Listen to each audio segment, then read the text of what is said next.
Alright, let's start off with SFM. So first of all, I've just given you the syllabus, what it looks like, and वो जो आपको table of contents दिया है, 13 chapters as per practice manual and institute material. Institute material और practice manual you don't have to carry to the class. आपको material आपको मिल जाएगा सारा कुछ. Now, when we talk about, let's just discuss the syllabus first, and उसके बाद में कहाँ से कैसे क्या पढ़ना है, we'll discuss that. So when you look at this thing, when you look at your syllabus, the chapters, there are 13 chapters available total आपका पूरा का पूरा SFM का curriculum में. Total 13 chapters है. 13 chapters को ना थोड़ा related तरीके से 6 modules में divide किया हुआ है, and accordingly आपको schedule दिया हुआ है कि अपने 6 parts में कैसे का पूरा 13 chapters how we'll be covering. If you see, on the right side, you've been given the sheet wherein all the 13 chapters are there. I just want you to be able to, क्योंकि कई बार क्या होता है, आप eventually देखो practice जो RTP होगा आपका, किसी का 2017 का अटेम्प्ट होगा, किसी का 2018 का अटेम्प्ट होगा, तो 2017 नवंबर का अगर आपका अटेम्प्ट है तो आप मई 17 का आरटीपी और नवंबर 17 का तो करोगे. ऑब्वियस सा बात है. तो material we are giving right now is going to be up to May 16 का आरटीपी एंड नवंबर का जो भी अपना आया होगा वहीं तक इनकॉर्पोरेटेड होगा ना. तो दो टर्म का आरटीपी तो आप लोग करोगे अपने आप से. तो यू शुड नो कि इंस्टीट्यूट का कौन सा चैप्टर कौन सा है, बिकॉज एक तो कंफ्यूजन क्या होता है, स्टूडेंट को पता ही नहीं होता कि कहाँ पे क्या चीज है. You don't find it. At the end of the day try to understand institute gives us a lot of resources. You have, especially since you're coming from, I don't know how many of you have already done with your cost और accountancy या कोई भी एक tuition अगर नहीं लिया हुआ है तो शायद आपको पता नहीं होगा कि फाइनल में क्या क्या चीज मिलता है हम लोग को. एक इंस्टीट्यूट अपना मटेरियल देता है, so we just say that's the institute material that it gives. उसके अलावा वो एक प्रैक्टिस मैनुअल देता है जिसमें बहुत सारे क्वेश्चंस रहते हैं. This is very important. Institute material में पूरा का पूरा थियरी रहता है, उसके बाद में कुछ क्वेश्चंस रहते हैं. Practice manual is where there are much more sums and questions given. RTP होता है आपका रिवीजन टेस्ट पेपर्स, वो आपको एग्जाम के पहले मिलता है. एग्जाम के पहले 1 महीना 2 महीना पहले उस टाइम में मिलता है आपको. एवरी टर्म का एक आरटीपी होता है. आरटीपी का good chunk comes from here and here only. 70-80% आपको यहीं से मिलेगा. कुछ नए सम्स मिलेंगे. Every time new sums are added to RTP and that again gets incorporated in the practice manual for the next attempt. उसके अलावा इंस्टीट्यूट एवरी टर्म में 2 मॉक पेपर्स देता है. वो आप इंस्टीट्यूट में जा करके वो मॉक वगैरह दे भी सकते हो. और generally people do not want to spend that amount of time, April के टाइम में एक एग्जाम के लिए, अक्टूबर या सितंबर के time for November exam. So people try to वो आपको ऑनलाइन मिल जाता है. आपको ऑनलाइन इंस्टीट्यूट के वेबसाइट पर स्टूडेंट्स के सेक्शन के नीचे board of studies knowledge portal वो है, उसमें आपको सारा का सारा डिटेल्स मिल जाता है. So that is there. उसके अलावा there is one more thing which people skip. There is a supplementary mat, supplementary material. तो उसमें जो जो गलती प्रैक्टिस मैनुअल का होता है वो इनकॉर्पोरेट हो जाता है. कुछ कुछ एक्स्ट्रा सम्स आ जाता है, थोड़े बहुत एक्स्ट्रा सम्स डाल करके देते हैं वो लोग. तो दिस इज, एंड उसके बाद में आपका your pass papers are there. Obvious सा बात है. अब now what happens is, suppose accounts का पेपर में आपको देखेंगे प्रैक्टिस मैनुअल से 40 मार्क उठा के दे दिया. कॉस्ट का पेपर में देखेंगे आरटीपी से 20 मार्क दिया, प्रैक्टिस मैनुअल से 30 मार्क दे दिया. But if you on an average notice in all the subject, every single subject, if you notice कि आपका यही सबसे या 80%, 70-80% पेपर यहीं से आ जाएगा. इंस्टीट्यूट पैदा थोड़ी करता है नया question. Try to understand, institute का भी तो रिसोर्सेज है, तो वो उसी से देगा ना. आज इतने साल से इंस्टीट्यूट का रिसोर्सेज बिल्डअप होते जा रहा है. So these institute resources are very important.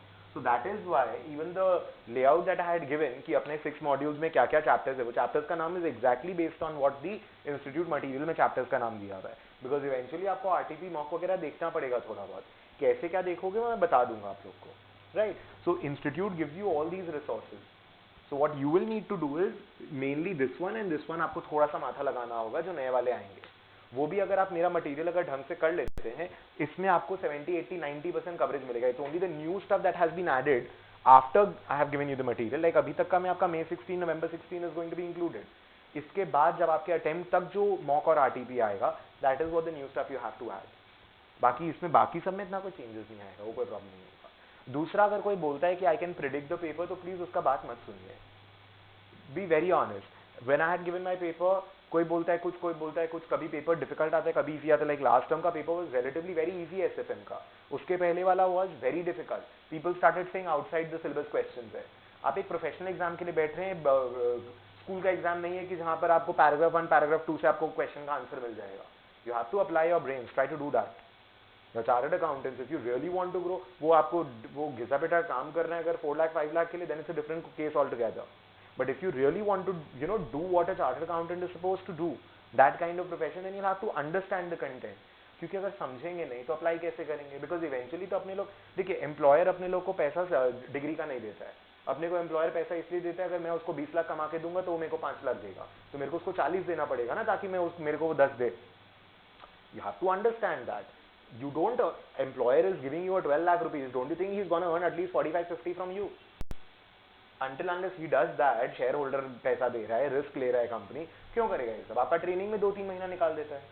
अगर ढंग का कंपनी होगा तो वो 2 महीना का तो उसका जो रुपया लग रहा है वो तो गया ना. So if you're not understanding SFM, trust me, it's no point doing these classes with me. So you have to understand. And जहाँ पे भी प्रॉब्लम होगा, अगर पहले का नहीं समझ में आया है कुछ या कोई भी इशू है, you get back to me. If there is a problem, I'll sit after the class with you personally and do all your doubts. कभी मना नहीं करूँगा.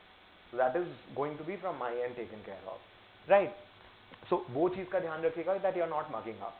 I'll give you a simple example. This is what I start off with SFM में, क्योंकि आप लोगों को थोड़ा बहुत टर्म्स आता है. जैसे एक रिटर्न ऑन इक्विटी टर्म जानते हैं, एक रिक्वायर्ड रेट ऑफ रिटर्न होता था. अच्छा, एक कॉस्ट ऑफ इक्विटी किया आपने कॉस्ट ऑफ कैपिटल में, एफएम वाले सब्जेक्ट में. अच्छा, उसके बाद में there is something called an expected return also. I don't know if you done this, you might not have done. There is another actual return that is calculated. Right? So there are a lot of terms, but now if I ask you to differentiate between all these, will you be able to? Exact differences between the two, like a KE and an RE. Although उनको दोनों को एक जगह भी use किया जाता है. So what we will need to focus it, we need to understand.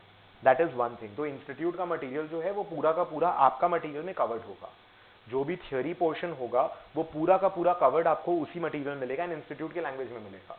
What we are going to do is, जो मटेरियल आपको मिलेगा उसमें जो थियोरी वाला पार्ट है ना, उसका 1/3 of the page is blank, 2/3 में थियोरी लिखा हुआ है. वो 1/3 में अपने शॉर्ट में हम फ्लो चार्ट वगैरह के हिसाब से इस तरीके से करेंगे कि एग्जाम टाइम में you can revise. The biggest challenge which students face in CA final exam is the level of difficulty is not high. Honestly level of difficulty का अगर बात करेंगे, आठों सब्जेक्ट में कोई भी सब्जेक्ट का level of difficulty is not high.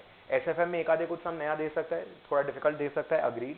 Professional exam है, यू हैव टू होना भी चाहिए. क्यों नहीं होना चाहिए? मैं तो उल्टा बोल रहा हूँ, पेपर और डिफिकल्ट सेट होना चाहिए. क्यों नहीं होना चाहिए? we are chartered accountants, we are going to be chartered accountants, we should have difficult papers. Book से उठा करके पेपर दे दिया, रटा मार के अगर आंसर दे रहे हो तो आपका मेमोरी टेस्ट कर रहा है, आपका इंटेलिजेंस थोड़ी टेस्ट कर रहा है. रियल वर्ल्ड में when you start working, you are not gonna be given pre formatted questions, इसका आंसर आपको निकाल के आपका जॉब हो जाएगा, काम हो जाएगा. So I think it is a very good idea if they give us good questions, if they give us difficult questions, because we people will be able to crack it. Exam में कुछ भी नया नहीं दिया था. हाँ, थोड़ा बहुत जगह प्रॉब्लम क्या होता है इंस्टीट्यूट का मार्किंग करने का तरीका में, where in a lot of answers they expect कि इस क्वेश्चन का यही आंसर होगा. लेकिन कई बार क्या होता है ना कि आपका परसेप्शन अलग हो सकता है, आप ये सोच के उसका कुछ और आंसर भी आपके हिसाब से हो सकता है, and which could be right. They might not agree to that. So that is one problem I agree we people face, कि हम लोग जो तरीके से आंसर मार्क कर रहे हैं उसका एक ऑल्टरनेटिव सोल्यूशन हो सकता है. मैक्सिमम केस में इंस्टीट्यूट ऑल्टरनेटिव सोल्यूशंस एंटरटेन करता है. जो एग्जामिनर होता है उसको ऑल्टरनेटिव सोल्यूशन दिया जाता है. बट अपने लोग को ना ये सब चीज़ के बारे में बॉदर ऑनेस्टली नहीं करना चाहिए, बिकॉज अपने लोग के हाथ में है क्या कि अपना इंस्टीट्यूट क्या करेगा, करेक्ट आंसर को क्या करेगा, रॉन्ग आंसर को क्या करेगा. Can we do anything about it? No, we can study, that is our bit ना. So let's concentrate on that. So 2-3 problems है. वन प्रॉब्लम इज कि 1.5 दिन में इंसान से रिवाइज नहीं होता. 8 सब्जेक्ट है, टैक्स के लिए यू विल गेट 6-7 बुक्स. इसका is relatively easy to revise in a day and a half. Audit revise कर लोगे 1.5 दिन में. लॉ फिर भी डिफिकल्ट होगा but still you will manage. DTIDT, accounts and SFM revise करना becomes very difficult in 1.5 days. Cost is still okay, क्योंकि cost में क्या होता है ना, अच्छा कॉस्ट में लेकिन variety of sums are very high. RTP अगर आप देखेंगे रिविजन टेस्ट पेपर, मतलब बाकी सब्जेक्ट्स में काफी ज्यादा ओवरलैप रहता है, लेकिन RTP में कॉस्ट में देखोगे बहुत सारे नए सम्स आ जाते हैं. कॉस्ट में और practice manual RTP knowledge very important. Audit law में RTP is very important. We can discuss after the class how to study the other subjects also, because for me it's not just SFM that you need to clear. I want you people to clear your exams in totality, right? That the whole exam is very important, that you clear the exam, and clear the exam के आगे का भी बहुत सारा exams है जो clear करना है, जो मगअप करने से नहीं क्लियर होगा. अच्छा, एक और चीज, जो छोटा सा चंक जो परसेंटेज क्लियर करता है एग्जाम का, that is not based on mugging up. Trust me, with a lot of personal experience with so many exams. CS है, CA है, CFA, FRM, CAI, BCom, you call it, मतलब cat VAT सब दे के रखा है. सारा exam first attempt में हुआ है. उसी के, not boasting, very genuinely, it's lot of God's grace behind it, but at the same time mugging up से मेरा एक भी एग्जाम आज तक क्लियर नहीं हुआ है, क्योंकि इतना वॉल्यूम कैसे मगअप कर सकते हैं? आई मीन आप सोच के देखो, 7 बुक 8 बुक मिल जाएगा टैक्सेशन डीटी में. IDT का if you talk it's gonna be like 400 500 700 pages of like pages after pages. Like कैसे रटा मार सकते हैं? 1.5 दिन में रिवाइज होता नहीं है. मगअप करने से एग्जाम में दे नहीं पाओगे एग्जाम. वो चीज आप समझ लो, सारे सब्जेक्ट्स के लिए बोल रहा हूँ. इन जनरल इवन इसका is to be understood, which a lot of people have a misconception about, right? I've taught ISCA to a few of my friends, so I know that that also needs to be understood. So 1.5 दिन में कैसे revise करना है, that is how the material has been made. अगर आप check करेंगे, आप लोग का जो क्वेश्चंस आएगा ना बुक में, सम्स वगैरह, वो हर एक सम का सोल्यूशन पीछे दिया हुआ रहेगा. देयर विल बी 20-30% सम जिसका सोल्यूशन आपको बाद में अलग से मिलेगा, because that be your homework and whatever. But the point is, after every question, after every sum, there are 2-3 blank lines over there. फिर क्वेश्चन है, फिर 2-3 ब्लैंक लाइंस है, और सोल्यूशन आपको अलग से दिया जाएगा. वही मतलब उसी मैथ में पीछे अलग से सोल्यूशन होगा. The point of these 2-3 lines is how do you revise 100 sum in a day. आप 100 सम एक दिन में कैसे रिवाइज करेंगे?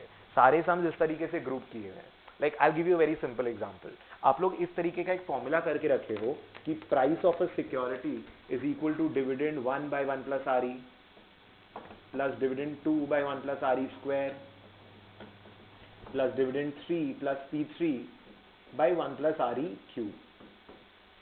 नहीं भी याद आ रहा है तो एटलीस्ट दिखता हुआ लग रहा है कि ये देखा है ऐसा टाइप का फॉर्मूला कहीं.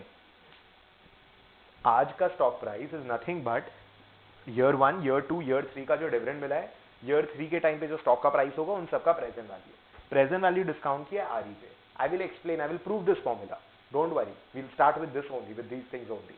What I am saying is 3-4 question इस तरीके का था जहां पर इस क्वेश्चन में आपको P0, D1, D2 पता है, P3 भी पता है, लेकिन आपको RE पता नहीं है. प्रॉब्लम क्या हुआ? अच्छा, I think the last one was not there. Last वाला नहीं था, खाली यहां तक था. प्रॉब्लम क्या था? You had to use the Shridharacharya formula, -b plus minus √/b² - 4ac/2. वो फॉर्मूला यूज करके ये सम होगा. ऐसा सम 3 बार 4 बार दिया हुआ है, प्रैक्टिस मैनेज में है, कहीं RTP में है, कहीं कुछ है. What we have done in the material is वो तीनों चारों सम सीरियल ऑर्डर में आ रहा है, और आपको एग्जाम के टाइम में ना आप पूरा सम पढ़ के रिवाइज नहीं कर पाओगे. तो वो जो 2-3 लाइन ब्लैंक्स छोड़ा हुआ है, I will make you write formula apply Shridharacharya to back calculate. So basically the moment you revise those 100 questions, आपको देखा कि अच्छा ये फॉर्मूला का ये डेटा क्वेश्चन में, ये डेटा क्वेश्चन में. क्वेश्चन में जहां पर P0 होगा उसके ऊपर D0, D1 लिखा दूंगा. So 1.5 is the dividend, 20 is the price. So 20 के ऊपर में P0 लिखा, 1.5 के ऊपर D1 लिखा. Your revision will become very fast. First revision, एक तो एग्जाम पूरा पढ़ोगे, फिर एक बार रिवाइज करोगे, फिर एग्जाम के पहले जो 1.5 दिन में रिवाइज करोगे वो इस तरीके से करोगे. Material has been made exactly the way ताकि 1.5 दिन में वो रिवाइज कर पाओ. 1.5 दिन में जो रिवाइज करेंगे ना, एग्जाम में वही लिख पाओगे. जो 1.5 दिन में रिवाइज नहीं करोगे, एक बहुत कम प्रोबेबिलिटी होगा कि एग्जाम में वो लिख पाओगे. You understanding? So the material is in that manner that 1.5 days में you need to do your revision thoroughly. और 1.5 दिन में आपका पूरा चीज रिवाइज होगा, ऐसा डिफिकल्ट नहीं है. At least my subject are guarantee in this manner.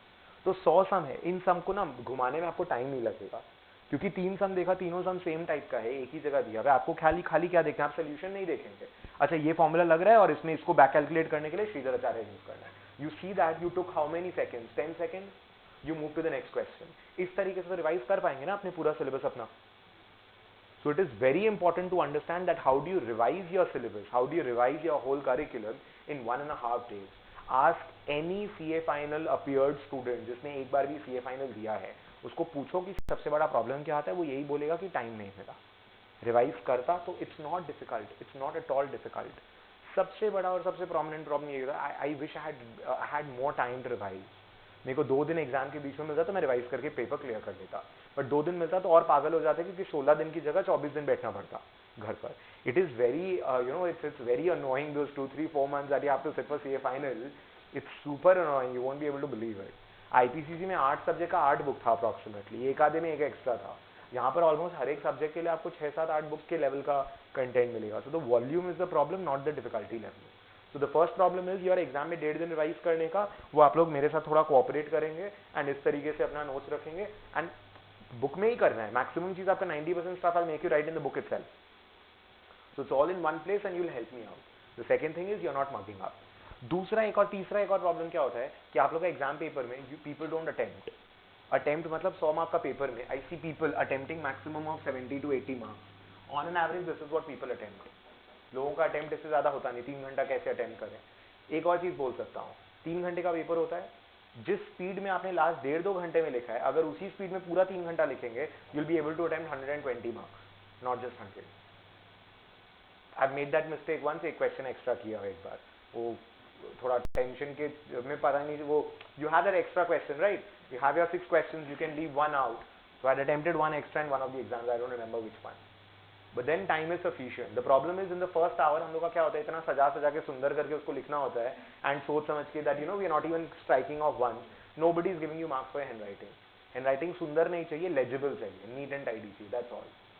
You need to attempt. If you are attempting 70-80 marks, आप 10-15-20 मार्क का गलती किए होंगे, 70 पूरा आता नहीं होगा शायद 70-80 में से, you will attempt maybe 70, 65, 60 correctly. 60 में से 10-12 का तो मिस्टेक भी करोगे, 50 तक आया, 50 में से 10 मार्क का खाली गैप है. The moment he cuts 10 extra marks, you are out. But if you are attempting a 95 to 100 marks के बीच में, you must have attempted at least 80 correctly. ऐसा नहीं ना कि 75 अटेम्प्ट किए तो बाद का 25 नहीं आता था, वो तो टाइम के कारण छूटता है, इसलिए थोड़ी छूटता है कि पेपर आता नहीं है.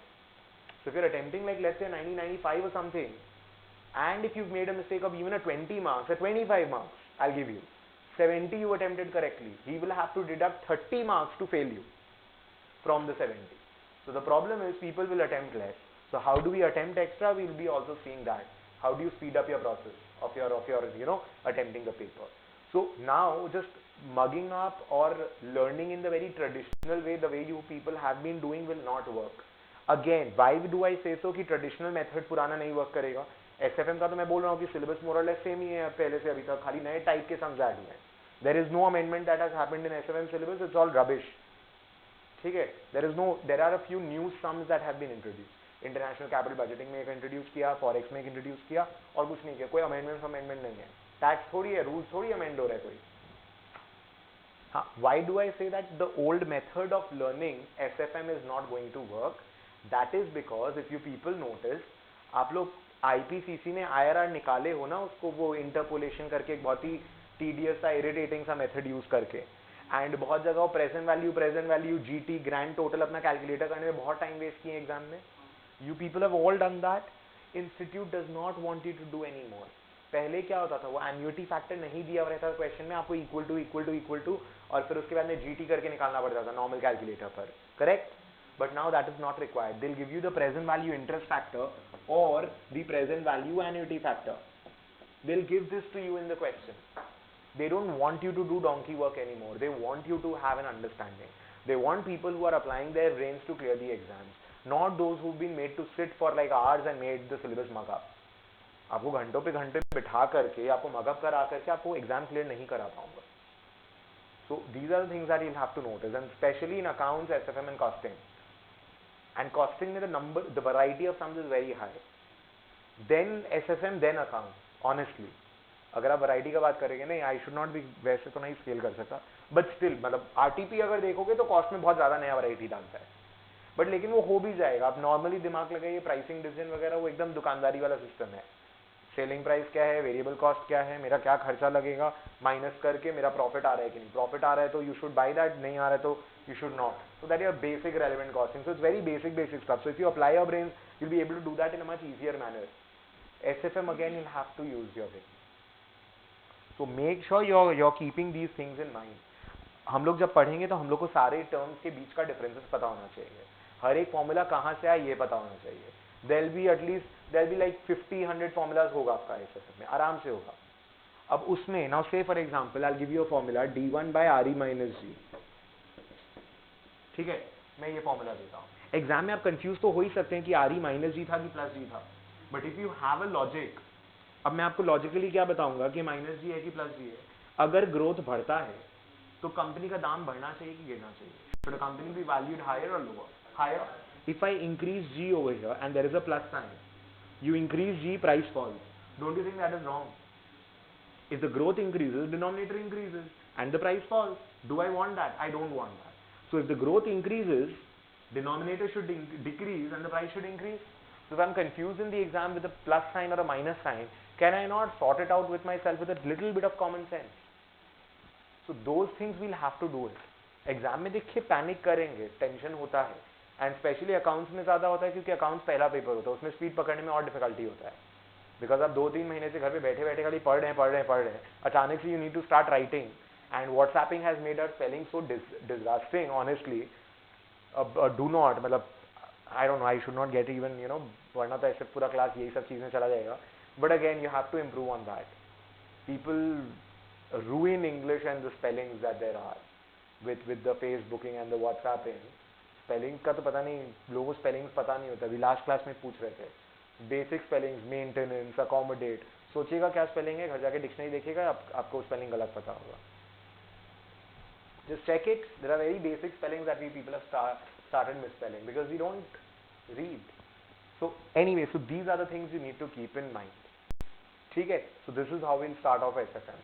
Now अपने आप सिलेबस पे आ जाते हैं. आप लोगों को समझ में आ गया कैसे पढ़ाई करने का है. अपना अंडरस्टैंडिंग पे फोकस रखिएगा, अंडरस्टैंडिंग खत्म करके रखिएगा, उसके बाद में आराम से हो जाएगा, उसके बाद में कोई दिक्कत नहीं है. अपना नोटबुक वैसे रखिएगा, like the material has been made in that manner. वो सम के नीचे लिखिएगा 2-3 लाइन 4 लाइन जो बोल रहा हूँ, खुद से लिखना होगा. Obviously I will not make you write for every single sum, but make sure you do that. Exam में you will not believe it, 6 घंटा जो अभी कर रहे हो वो 2 घंटे में रिवाइज होगा, और एग्जाम वाले दिन जो होगा ना 45 मिनट्स में होगा. वो 45 मिनट्स के लिए अभी 2 बार मेहनत करना है, वरना एग्जाम 1.5 दिन में आप make it a point, you go back to any CA final student who has given the exam once, and उसको जा करके पूछिएगा जरूर कि 1.5 दिन में तुम्हारा सिलेबस रिवाइज हो जाता है क्या. अगर हो जाता तो क्या तुम्हारा क्लियर हो जाता. आई मीन जस्ट अभी तो रिजल्ट नहीं आया ना, तो just ask them that what is the most important difficulty that you faced. Was the content difficult or the volume? That's one question. And second, did you attempt more than 95 in every single paper? 95 to 100. हम तो बोलते 100 भी नहीं छोड़ना, 100 के नीचे 2 mark भी नहीं छोड़ना चाहिए. I left 2 marks in IDT, I remember. Most of the papers I did not leave a single penny. वो फ्री का छोड़ रहे हो, मतलब वो तो आपका गलती के कारण छोड़ रहे हो. अगला काट है वो तो अगला का प्रॉब्लम है, एग्जामिनर का प्रॉब्लम है, let him deal with it, उसमें आपका जोर नहीं है. बट अपना 100 मार्क्स में से अगर आपने 10 मार्क्स छोड़े वो तो पूरा 100% is your fault. You have to attempt the paper, mind that. ठीक है. Let's come to the syllabus. Now if you just see your 13 chapters, if you got the sheet, well and good. Practice manual institute material भी देख सकते हैं. So first chapter के left में कुछ और लिखा होगा, आप एक बार राइट साइड पे ध्यान दो. राइट साइड में जस्ट राइट थियरी. मैं एक्चुअली मॉड्यूल नंबर लिखा दूंगा, चैप्टर के लेफ्ट साइड में मॉड्यूल नंबर्स दिखा दूंगा. वो आपका एकदम सिंपल सा थियरी वाला चीज है. जो नेक्स्ट चैप्टर, जो चैप्टर 2 है वो कैपिटल बजटिंग है, उसको अंडरलाइन कर लीजिए. जो पहला चैप्टर है वो फालतू सा है, 3-4 क्वेश्चन है, उसमें थियरी और कुछ भी नहीं है. Now what is capital budgeting? When we talk about capital budgeting, basically when you talk about finance, say for example मेरे पास 2 ऑप्शन है. Either let's say this AC is costing me a lot, इसका ये bill बहुत आता है, अभी नया एसी लॉन्च हुआ, let's say it's a 5-star energy saving mode and every month I will be able to save इतना on my electricity bill. So मेरे को डिसाइड करना है whether I should buy a new AC or not buy a new AC. How will I decide? आज ही अगर AC बेच करके नया खरीदता हूं तो इसको बेचने का पैसा मिलेगा, नया एसी का खर्चा पड़ेगा. दैट इज माई कॉस्ट वाला पार्ट. बेनिफिट्स क्या है? नया एसी का ज्यादा डेप्रिसिएशन मिलेगा, because new AC remaining life more है, डेप्रिसिएशन ज्यादा मिलेगा. डेप्रिसिएशन ज्यादा होगा, टैक्सेशन कम लगेगा. जो मेरा सेविंग्स होगा एवरी ईयर होगा इलेक्ट्रिसिटी बिल का सेविंग ज्यादा होगा, तो मेरा खर्चा भी तो कम दिखेगा. तो मेरे को पोस्ट टैक्स सेविंग्स लेना पड़ेगा, बिकॉज मेरे को उतना सेविंग्स के ऊपर एक्स्ट्रा टैक्स भी देना पड़ेगा. आज मैं 100 रुपया अगर बचाता हूं तो मेरा income will be more by 100. If income is more by 100, tax is also more by on that 100 amount. So that savings का present value, is it good enough to compensate for the cost of the new AC? I have to check that. Capital budgeting decision. Now when you talk about capital budgeting, there are 2 portions to it. If you talk about a balance sheet, obviously we follow the new format of balance sheet, I agree with you. लेकिन balance sheet एक बार traditional form में देखते हैं क्योंकि उससे ना अपने को समझने में आसानी होता है. Class 12 में अभी भी बच्चा लोग यही करता है. It's very easier to understand because we see the 2 sides balancing. Now when you see, you invest in machinery, land, labor, capital and all those things over here. These are your assets. And यहाँ पर you got your equity, preference shares and debt, and वो छोटे छोटे आपके current liabilities होते हैं. What is the idea? आप बाहर वालों से पैसा रेज करते हो, इक्विटी शेयर होल्डर को डिविडेंड और कैपिटल अप्रिसिएशन देना पड़ता है, प्रेफरेंस शेयर होल्डर को प्रेफरेंस डिविडेंड देना पड़ता है, और जो डिबेंचर होल्डर्स होते हैं या डेट होल्डर्स होते हैं, बॉन्ड होल्डर्स, उनको इंटरेस्ट देना पड़ता है. करेक्ट. बेसिकली उनसे पैसा लोगे तो उनको कुछ देना भी तो पड़ेगा, फोकट में थोड़ी आपको कोई पैसा दे रहा है. Obvious. So if you are borrowing money from there, you will have to pay them something. That what you're paying is the cost of capital. इसी का वेटेड एवरेज करके केसी निकालना सीखे थे. अब टेक्निकली देखोगे KC is not in your syllabus, but obviously capital budgeting का question में अगर आपको कैश फ्लोज डिस्काउंट करना है, आपको केसी से करना पड़ेगा. So when you are talking about FM, Try to understand FM का lot of things are included over here. There is a question in your institute material जहां पर marginal cost of capital भी सीखा था आपने.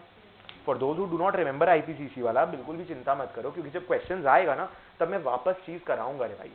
Right now I'm just trying to make you understand. अब ये नहीं बोल सकते कि यार marginal cost of capital तो syllabus में नहीं है आपका.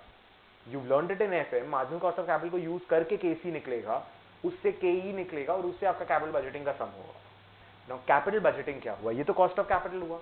इस पैसा को what do? You invest in assets ना. Those assets are going to generate revenue and you are going to pay these people with that revenue. And अगर आपने extra generate कर दिया तो आपका शेयर का दाम बढ़ेगा because आपने जरूरत से ज्यादा generate किया है. We'll do these things today itself. That is capital budgeting. That the capital that you raise, how have you budgeted? कहाँ invest किया? मेरे पास एक flyover का project आया, मैं बनाऊं कि नहीं बनाऊं? बंगाल में तो वैसे बनाना नहीं चाहिए, but still, let's just for the sake of argument कि आया तो बनाओ कि नहीं बनाओ.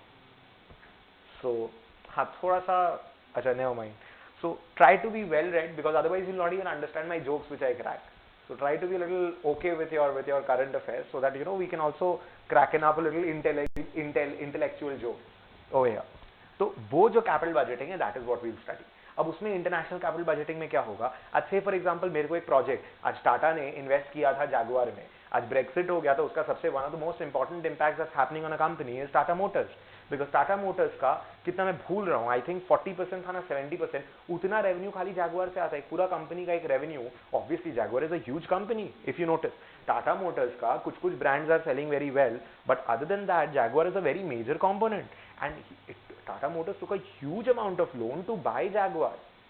You're understanding? तो Jaguar यूके में है. आज आप एक आउटसाइड की कंट्री में अगर इन्वेस्ट करते हो तो उस कंपनी और आपका करेंसी का जो एक्सचेंज रेट है, don't you think that is very important? Tata Motors के बैलेंस शीट में जैगुआर का वैल्यूएशन होगा तो पहले जैगुआर का बैलेंस शीट बनेगा यूके में पाउंड में, वो पाउंड को आप रूपी पाउंड के कन्वर्जन रेट से कन्वर्ट करके फिर अपना यहाँ का बैलेंस शीट बनाओगे ना. Holding consolidation you'll be doing, holding company subsidiary you'll be doing in accountancy, but at the same time you'll need to understand the financial implications as well. You understanding that? So currency का भी future expectations होता है. आज किसी को Brexit के बारे में पता होता है तो Tata Motors the first thing that you need to bet on. Or there could be other companies also which are very related to UK. Like कोई का कंपनी अगर UK में एक्सपोर्ट ज्यादा होता है, एक्सपोर्टर का नुकसान होता, इंपोर्टर का फायदा होता. We'll do how these things happen. So we'll need to discuss थोड़ा सा प्रैक्टिकल के हिसाब से. ये क्वेश्चन प्रैक्टिकल रहेगा. जो नए क्वेश्चंस आते हैं ना, more often than not you'll find them in some foreign author का बुक. फॉरेन ऑथर के बुक से आपको कोई नया क्वेश्चन उसको थोड़ा मॉडिफाई करके दे दिया जाएगा. That is how the new questions are made. I will be very honest. You modify a foreign author का book, some finance book, but then at the same time वो फाइनेंस क्वेश्चंस भी कहां से आएगा? ब्रेक्सिट के ऊपर मैं बैठ के अभी एक क्वेश्चन डिजाइन कर दूंगा. You understanding? The questions are going to be based on little real life scenarios, right? You can not complain it's out of syllabus. You have to understand finance practically. So that is one section. And उसके बाद third chapter में leasing, आप leasing underline कर लो खाली. Leasing is the third chapter. ये तीनों एक ब्लॉक है. These three chapters together are one block. I'm not sure if you have that slip. Module का नंबर उसमें लिखा होता है. I think ये this will be your fifth module, I think, if I'm not wrong. So the first, so anyways, we'll tell you the module number. ये तीनों एक साथ करेंगे because लीजिंग क्या है ना, लीजिंग भी एक तरीके से कैपिटल बजटिंग से रिलेटेड हो गया. लीजिंग मतलब क्या हुआ? आज से फॉर एग्जांपल एक 10 लाख रुपए, I am building a flyover and I need to buy a crane. I buy a crane for 20 crore rupees. 20 crore दिया, क्रेन खरीद लिया. दूसरा ऑप्शन ये होता है कि मैं क्रेन को भाड़े पे ले लूं, लीज पर ले लूं. So which is a cheaper alternative, जिसमें अगर लीज का जो भाड़ा लग रहा है उसका प्रेजेंट वैल्यू अगर कमती है, या फिर मैं सपोज क्रेन को खरीद रहा हूं तो 20 करोड़ मेरा पॉकेट में नहीं पड़ा है ना, बैंक में पड़ा है, बैंक से निकाल करके खरीदोगे. उसमें भी दो चीज होता है. अब whether when you're discounting, if you take a loan from the bank and you buy a crane, your मतलब आपका opportunity cost क्या है? Interest that you lost. and अगर आपके पास ऑलरेडी बिजनेस में पैसा पड़ा है, आपने बैंक से लोन लेके नहीं खरीदा, खुद के पैसों से खरीदा, then KC is your opportunity cost ना, क्योंकि वो जो पैसा आपको दे के रखा था उस पर तो आपको सबको कमा करके देना था, not just interest. So discount करेंगे मतलब अपॉर्चुनिटी कॉस्ट है तो वो KD कब होगा, KC कब होगा? we'll do that in leasing. But problem क्या होता है? अब these are the things that you overlook. आप सम के हिसाब से रट्टा मारने का कोशिश करते हो कि कहाँ KD यूज करना है, कहाँ पर KC यूज करना है. That is what. But I will make sure that you have to understand कि अपने लीजिंग का क्वेश्चन कर रहे हैं तो KD से कहाँ डिस्काउंट करेंगे, किस टाइप के सम में, किस सिचुएशन में, एंड KC से किस तरह के सिचुएशन में डिस्काउंट करेंगे. और उसमें फिर आप लोग को एक बार लगेगा कि क्यों बेकार का दिमाग खराब कर रहा है, क्यों इतना सोचने पे, you know, I am forcing you to think about all these things, small little things, but these are the things that will matter, because the moment you do a KD की जगह KC in your exam, your whole question is zero, because your whole answer, you will start discounting everything with a different wrong rate, your whole answer, your whole question is wrong ना. Small things, उसे पूरा का पूरा सम, starting में एक जगह rate गलत use कर लिया, आपका पूरा क्वेश्चन गलत हो जाए. दो पेज का सम है यार, आप लोग नहीं मार्कअप कर सकते इस तरीके से. दो पेजेस का सम थोड़ा सा घुमा करके दे दिया out. That we can not afford to. For that we need to have our understanding very thorough, very clear, very crisp. ठीक है, कहीं पे भी एक पैसा का कॉम्प्रोमाइज नहीं होना चाहिए. उसके बाद में the next section, if you see chapter 4 एक बार स्किप करिए, चैप्टर 5 इंडियन कैपिटल मार्केट, उसके साइड में डेरिवेटिव्स लिख दीजिए. ये जो इंडियन कैपिटल मार्केट का बात कर रहा है, ये एक्चुअली पूरा डेरिवेटिव्स का चैप्टर है. एंड उसके साथ में you will have financial services in India, that is chapter 8, chapter 11 and chapter 12. Chapter 12 के साइड में फॉरेक्स लिखिएगा, foreign exchange exposure and risk management, उसके साइड में फॉरेक्स लिखिएगा. चैप्टर 8 एंड 11 के साइड में थियोरी लिखिएगा. चैप्टर 8 और 11, 8 एंड 11 के साइड में थियोरी लिखेगा. These are all chapter numbers as per your institute material. So when I do derivatives is just chapter 5. I always do derivatives के बाद में forex. Forex has become, forex is all those 3 chapters. I told you chapter number 8 नहीं होगा मेरे हिसाब से, 11, 12 और एक और बताया था आपको, financial services 8. I think we have not kept 8 over here. 8 उसके साथ होगा मेरे हिसाब से. I will check and I will tell you. 8 में आई थिंक फैक्टरिंग वाला पार्ट है. 8 will be with security analysis. 11 and 12 is together. Derivatives में जो ऑप्शन, आप लोग डेरिवेटिव्स में समझा नहीं पाऊंगा बिकॉज इट्स टोटली न्यू, आपको एफएम में कुछ नहीं पढ़ाया गया. डेरिवेटिव्स सीख जाओगे अगर अच्छे से, तो फॉरेक्स अच्छे से कर पाओगे. फॉरेक्स के ऊपर में the focus of the institute has been quite prominent for the last at least, if I be talking, there be at least 6 terms का पेपर से अगर आप देखेंगे, फॉरेक्स के ऊपर में focus is quite high. So you will see a 16 marks plus on forex. But forex का जो concept है, वो अगर आपको derivatives नहीं आता तो आप forex नहीं कर पाओगे. That is why always in every batch I make sure that I do derivatives first and उसके बाद में मैं forex करता हूँ. आप जो schedule देखोगे आप लोगों का classes का, derivatives is going to be there. I think that is one module and then forex comes in. Derivatives आएगा पहले, उसके बाद ही forex आएगा. मैं forex कभी भी पहले नहीं पढ़ाता. ठीक है. उसके बाद में the next section is, if you see chapter 4 that is dividend decisions, chapter 6 security analysis, 4, 6, 8, 10 वो चारों साथ में होगा. 4, 6, 8, 10 वो अपने, that is what we start off with. 8 forex में नहीं, 8 इसमें है. forex में 11, 12 ही रहेगा खाली. 4, 6, 8, 10 is what we start off with. 4, 6, 8, 10. तो बेसिकली now 4, 6, 8, 10 क्या हुआ आपका चैप्टर? इक्विटी वैल्यूएशन और बॉन्ड वैल्यूएशन. आप नॉर्मली अगर बिजनेसेस का बात करेंगे, अगर अपने नॉर्मली एक बिजनेस का बात करते हैं, तो आप क्या चीज में इन्वेस्ट करते हो? या तो exactly either you will invest, if you talk about investments, you either invest in equity और you invest in fixed income securities. That could be bonds और डिबेंचर और व्हाटएवर. उसका डिफरेंसेस अपने देख लेंगे, माइन्यूट डिफरेंसेस, ज्यादा कोई प्रॉब्लम नहीं है. एंड तीसरा ना एक और ऑल्टरनेटिव फॉर्म्स ऑफ इन्वेस्टमेंट होता है. ऑल्टरनेटिव फॉर्म्स ऑफ इन्वेस्टमेंट आपके एग्जाम के लिए खाली थियोरेटिकल पर्सपेक्टिव से है. ऑल्टरनेट मतलब रियल एस्टेट में भी तो इन्वेस्ट कर सकते हो, कमोडिटी में भी इन्वेस्ट कर सकते हो. उस तरीके से there is something called a private equity and venture capital also. आज फ्लिपकार्ट में क्या हम लोग कोई भी शेयर खरीद के रखे हैं? फ्लिपकार्ट का नहीं खरीद के रखे. Tiger Global, Accel Partners, there are few venture capitalist who have bought private equity. Private equity क्यों? आज हम लोग पब्लिक लोग उस कंपनी का इक्विटी शेयर खरीद सकते, नहीं खरीद सकते. So that equity, is it public? No, it is private. It is owned by a few private individuals. That is private equity. अब now the problem is there are a couple of questions जो आपको venture capital के ऊपर में दे दिया है. तो मैं आप लोग को बताऊंगा कि alternate forms of investment क्या होता है. उसमें private equity is one part. आपको इतने डिटेल में नहीं जाना है इस सेक्शन में. This is not relevant to you. But private equity का there are 3-4 sections. उसमें से venture capital एक है, उसके ऊपर में एक सम RTP में दिया हुआ है. It's RTP 15, I guess. I'm not sure. I'll tell you. That's there, all mentioned in the material. Material में ब्रैकेट में करके आपको सब प्रैक्टिस मैनुअल RTP सब लिख के दिए हैं. So ऐसा नहीं that we've not mentioned that. So everything has been mentioned. So there is a venture capital का question over there. So when you're investing, you're either investing in equity or fixed income or alternate investments. So equity का valuation is in chapter 6. Fixed income का valuation is in chapter 6. Chapter 8 में there is something called factoring and chapter 10 में fixed income securities ही है. Chapter 6 में जो आपका security analysis का chapter है, ये सिक्योरिटीज हुआ ना, इसका एनालिसिस और वैल्यूएशन कर रहे हैं। अब यहाँ पर आप लॉन्ग टर्म जो 10 ईयर 15 ईयर डिबेंचर्स होता है उसका वैल्यूएशन कर रहे हो। चैप्टर 10 में 100 day bills, 200 day bills, commercial paper जो short term fix income security था उसका वैल्यूएशन कर रहे हो। बट घूम फिर के आप चैप्टर 6, 8, 10 में वैल्यूएशन रिलेटेड ही काम कर रहे हो। 8 में फैक्टरिंग वगैरह है, but that is also a little related to this, so we kept it over here. And there's another one, chapter 4, that is dealing with dividends, which is obviously a very prominent and important part of equity. That is why we've clubbed all these things together, 4, 6, 8 and 10. These are the 4 chapters we'll be doing together in the first module. This is the first module. Second module is talking about 7 and 9. 7 and 9 अगर आप mark करेंगे तो वो आपका second module होगा, portfolio and mutual fund. ये module 2 है। तो 4, 6, 8, 10 के साइड में you can write 1 left side में, that is the first module 4, 6, 8, 10।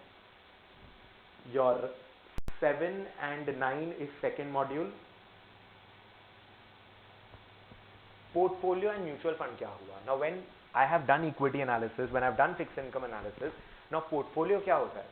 एक सिंपल सा एग्जांपल का बात करते हैं। सपोज मेरे पास स्टॉक ए है, स्टॉक बी है, मेरे पास 2 स्टॉक्स है। स्टॉक ए का रिटर्न 10%, स्टॉक बी का रिटर्न 20%। आज मैंने 100 रुपया दोनों में डाला, तो इससे 10 रुपये कमाऊंगा, इससे 20 रुपये कमाऊंगा।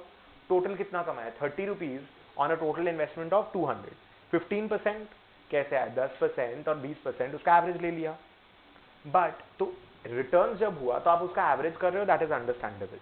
बट अगर वही मेरे पास 2 स्टॉक है, अब उसमें क्या होता है, 1 stock I want to calculate the risk of the stock.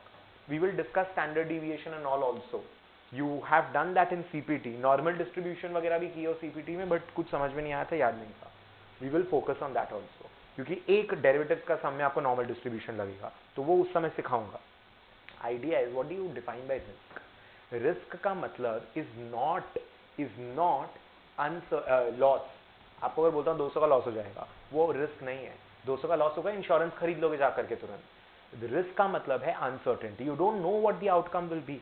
अगर आउटकम पता होगा तो मैं इंश्योर कर लूंगा अपने आप को, या उसी चीज से फायदा उठाने का भी तरीका होता है। If you know that you're going to screw up, there is going to be a loss, there is going to be a mess, you can make फायदा out of it. कोई भी अगर लॉस होने वाला है, आपको पता है यहाँ पे रास्ता जाम रहेगा, तो आप उसको अवॉइड करके दूसरे तरीके से आ जाओगे। बट नहीं पता होना is the problem, that uncertainty. So when you are talking about 2 stocks, suppose a stock is giving you an average of 12% return.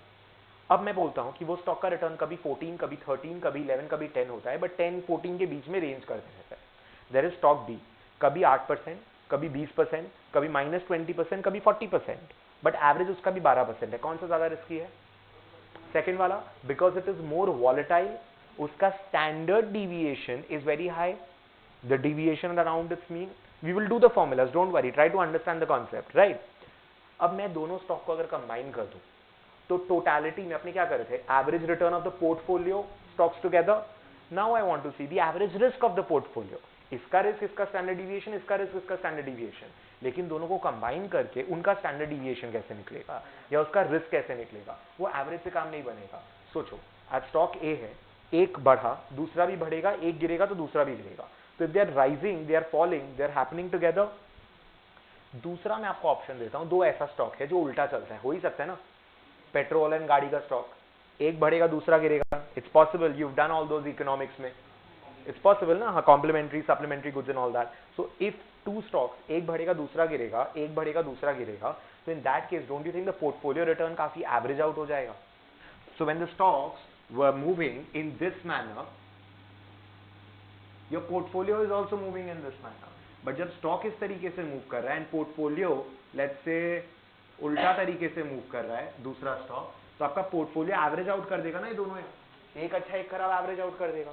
इसका वॉलेटिलिटी कम है पोर्टफोलियो का, कि इसका ज्यादा है? कम है।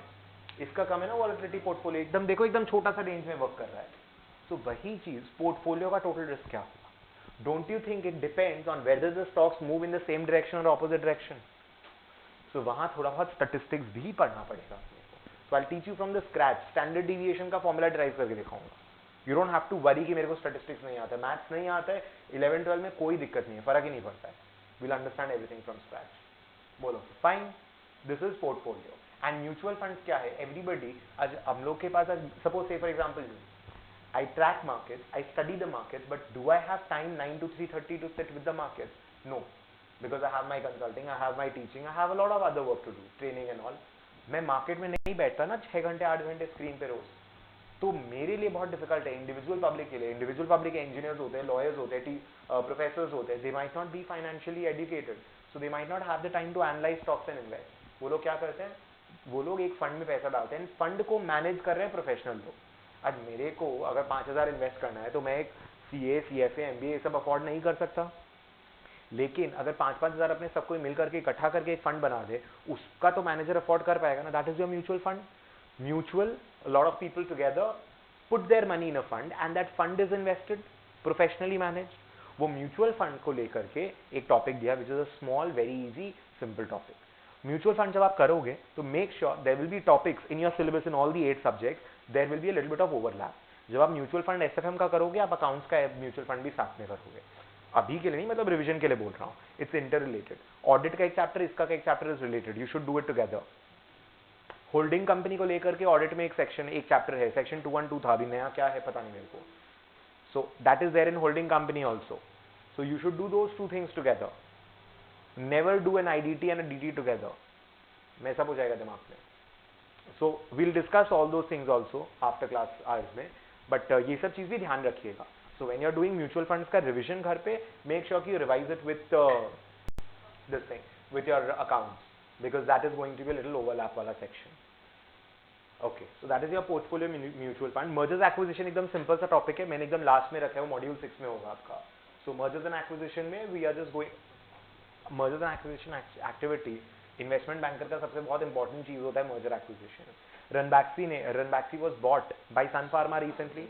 That was an acquisition, a merger and acquisition activity, right? When two entities grow together. I'll just give you 2 terms. There is something called an organic growth and there is something called an inorganic growth. Organic मतलब जो कि naturally हो रहा है। तो say for example, आप organically कुछ सामान grow कर रहे हो तो वो naturally हो रहा है। Synthetically, inorganically grow कर रहे हो। आज एक बिजनेस है, मैंने एक मशीन डाला, मैं एक टैक्सी चला रहा हूँ, उसके बाद में मैंने उसी के पैसे से दूसरा टैक्सी भाड़े पे लिया, फिर तीसरा लिया, and that is how I have grown. And एक और तरीका क्या हुआ, I have a lot of money, मैं टैक्सी फॉर श्योर एक्वायर किया, ओला एक्वायर किया, कंसोलिडेट किया, that is inorganic growth. Artificially आप छोटे छोटे कंपनीज को खरीद करके अपना एक एम्पायर बनाने का कोशिश करें, inorganically are trying to grow. तो ऑर्गेनिक एंड इनऑर्गेनिक ग्रोथ में what we talk about, mergers and acquisition is for an inorganic growth. क्योंकि आपको इस लेवल से यहाँ पहुंचने में बहुत टाइम लग जाएगा। आप अगर वही चीज एक्वायर कर लोगे, बना बनाया चीज मिल रहा है, बना बनाया बिजनेस मिल रहा है चलाने को।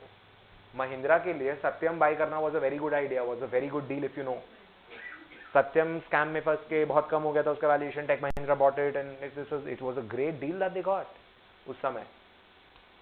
सो we need to be little well read, we need to understand this, because ये एग्जाम्पल्स के थ्रू, ये क्लास में मतलब इकोनॉमी में क्या हो रहा है वो सब एग्जाम्पल के through will be studying most of it. Your general knowledge needs to get upgraded because we as chartered accountants need to do much more than this.